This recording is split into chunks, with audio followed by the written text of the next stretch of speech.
কুমিল্লার সদর দক্ষিণ উপজেলার রসুলপুর রেলওয়ে স্টেশনে বিশেষ টাস্কফোর্স অভিযানে বিপুল পরিমাণ ভারতীয় বাজি আটক করেছে বিজিবি। আটককৃত বাজির আনুমানিক বাজার মূল্য ১,৩৭,১০,০০০ টাকা।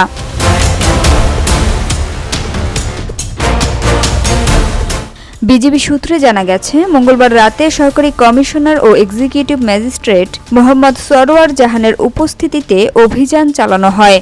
কুমিল্লা ব্যাটালিয়ন 10-এর অ্যাডজুটেন্টের নেতৃত্বে বিজিবি, জেলা পুলিশ, রেলওয়ে পুলিশ ও সাধারণ পুলিশের সমন্বয়ে টাস্কফোর্স দল কর্ণফুলী এক্সপ্রেস ট্রেনে অভিযান পরিচালনা করে। এ সময় 4,54,400 পিস বিভিন্ন প্রকার ভারতীয় বাজি মালিকবিহীন অবস্থায় আটক করা হয়। বাজিগুলোর আনুমানিক মূল্য ধরা হয়েছে 1,37,10,০০০ টাকা। বিজিবি জানায়, জব্দকৃত বাজি বিধি মোতাবেক কাস্টমস কর্তৃপক্ষের কাছে হস্তান্তর করা হবে।